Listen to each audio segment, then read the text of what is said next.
My name is Nick Leister, and I'm a member of the SOLIDWORKS training team.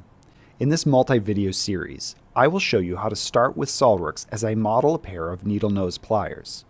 In this video, the fourth in the series, I'll show you how to use the mirror feature to replicate a cut on the opposite side of a plane. I'll also show you how to use the fillet command to round off this model's sharp corners.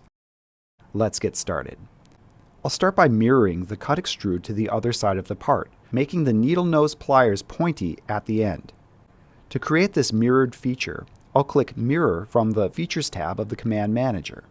Now, I'll select the Mirror plane. The Property Manager shows the Mirror Face Plane field active, so I'll use the tree to select the front plane. I'll activate the Features to Mirror field. I could select the feature from the Feature Manager tree flyout. However, I'll select the face from the cut feature created on the model.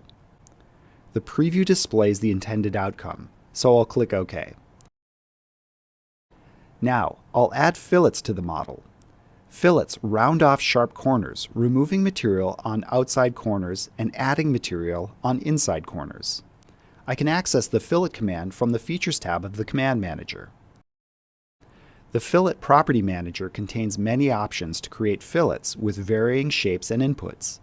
I'll keep the constant size fillet option selected under Fillet Type. I'll also keep the fillet's default radius dimension at 1/10 of an inch. With the Items to Fillet selection field active, I'll select this edge.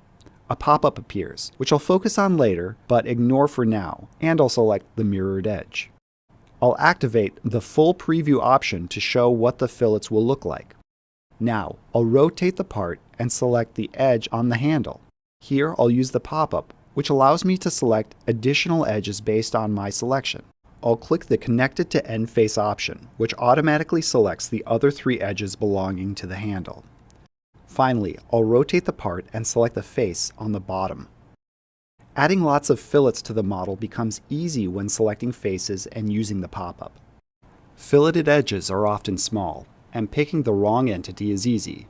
If you make an accidental selection, right-click the entity from the Property Manager and click Delete. Finally, I'll click OK. The part looks great, and I'm ready to save it to the platform using a collaborative space and bookmarks I created earlier. Check out the video titled Beginner's Guide to SOLIDWORKS 3D Experience Platform for SOLIDWORKS to learn more about the platform setup featured in this series. In the video, Beginner's Guide to SOLIDWORKS Your First Part, I used the Save dropdown to save the pin to the 3D Experience platform. Here, I'll use the Task Pane's 3D Experience tab. I'll start by selecting the part and clicking Save Active Window, which opens the Save to 3D Experience pop-up.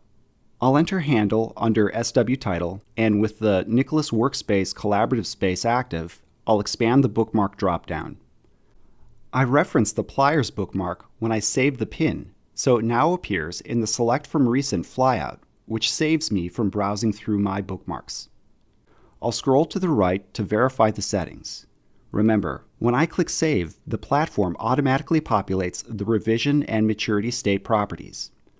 I'll click Save, which updates the properties and icons in the task pane. The top of the page also provides information. A cloud icon next to the part's name indicates the model's saved status within the platform's cloud. Additionally, the model is not locked, so I can edit and save it, but must then change its revision state. However, this also means that my colleagues with leader access to my collaborative space can edit this model. A flyout by the Feature Manager design tree also provides quick access to this information. The part is saved to the platform, it's unlocked, it's revision A, and the checkmark indicates I'm working with the latest revision. Finally, I'll collapse the menu and close the part. In the following video, I'll create an assembly that includes the pin and 2 instances of the handle. I'll also explore how mates constrain the motion of parts in an assembly. Thank you for watching this video. If you found this content helpful, watch the following video in this series and visit the site below to access a complete SOLIDWORKS CAD Fundamentals playlist.